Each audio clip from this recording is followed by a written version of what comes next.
It's not an ordinary human being. When the mother was under conception, there will be no antenatal or postnatal clinic for him. I was shocked. Carried this pregnancy for 10 months. She never visited hospital. She stick to the prophecy. I was afraid. I'm an Auchi man. When the mother was due, early in the morning, between 4 or 5 a.m., I took her to the family house so that if there's any eventuality, she'll be able to have told them how it all came about. I took her there. I came back home. I have my age mate. His name is Papa. He was always in my house, particularly weekends, because he knew my wife to be very, very accommodating and that nobody come visiting and leave the house without smiling. This guy came around 9 a.m. I was reluctant to tell you. I said, where is madam? I called him. I said, Papa, I no longer want to hide it. My wife is under labor. He said, and you are here? Let's go to the hospital. I said, Papa, you cannot understand. She's not in the hospital. He stood up and said, where? Or are you just wanting me to go?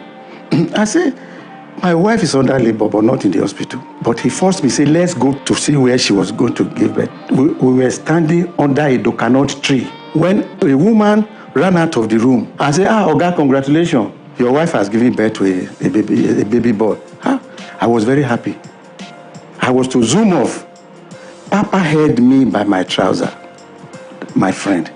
He said, look, I've been with you this morning, I'll be suffering with you this morning. So name that child after me. So on the 3rd day of his delivery, the 3 women came with Apostle's mother. One of them unveiled Apostle.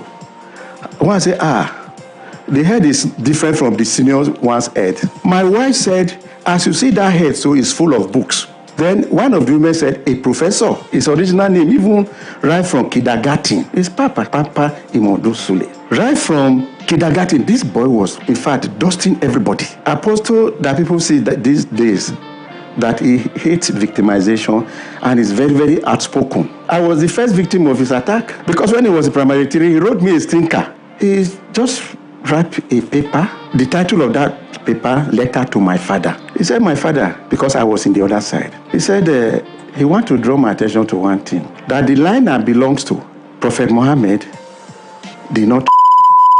Jesus Christ rose after his death, that I'm not serving a living God. I said, what? I called him. He has been very bold right from childhood. Papa, who wrote this letter? I said, it's me. Who dictated it to you? He said, it's me. Then the mother told me, it's like we're underrating this boy. Look out for him. I still remember vividly what the mother said on that occasion. So after primary school, I went to bring 2 of them to Auchi, get them enrolled in a secondary school. Then I now told them to be reading Arabic in my junior brother's house because that one is a Malam. Instead of going to read Arabic, this boy Apostle, Papa as he was then known, will go to my father's house and be trying to indoctrinate the children into Christianity, that they should not follow their father who was not serving a living God. I called Apostle. I said, Apostle, I've already sent your senior to Spain. I'm planning to send you to US. Never uttered a word. After 2 weeks, I said, Papa, I was thinking you would jump at the offer. I called you and I told you what I was planning for you. This and anything. He said, my dad, it is the only Bible that will take me abroad. I was shocked. I now told myself, it's like a Bible has taken over this boy's life. Then I had a senior, an uncle then. He had a son, Pedro. He said, Pedro, I know you are very strong-headed. He now instructed his son.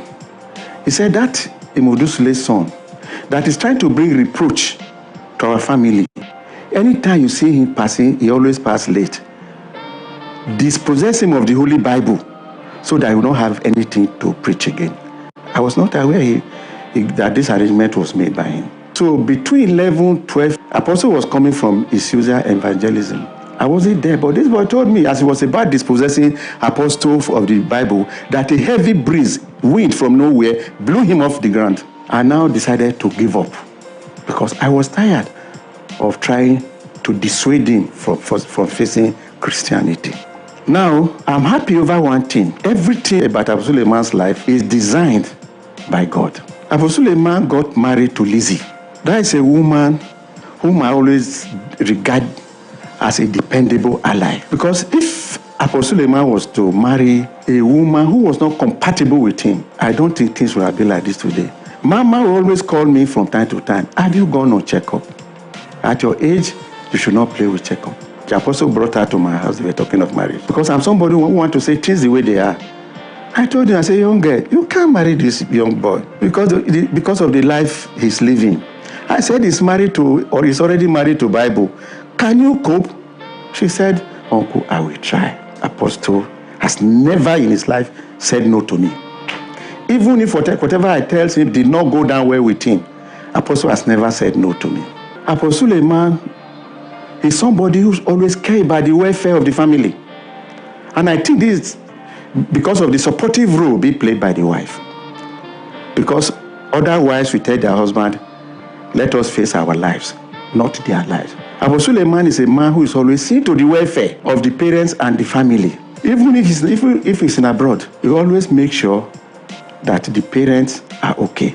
My late father once called me. He said, Apostle Suleman. He didn't call him Apostle Suleman. He said, Papa will live to feed the family. My father prayed for him. My father has never been to any church in his life. Omega Church was the only church he ever stepped his foot on, to the best of my knowledge. Apostle Suleman was the only child, whether grand or direct child, that he prayed for before he passed on. He has not even started. I see the sky as his starting point. Apostle Suleman, whether you are in the air, land, or sea, God will always protect you. I wish you happy birthday. You have not started. I wish Apostle many, many more returns. Thank you very much.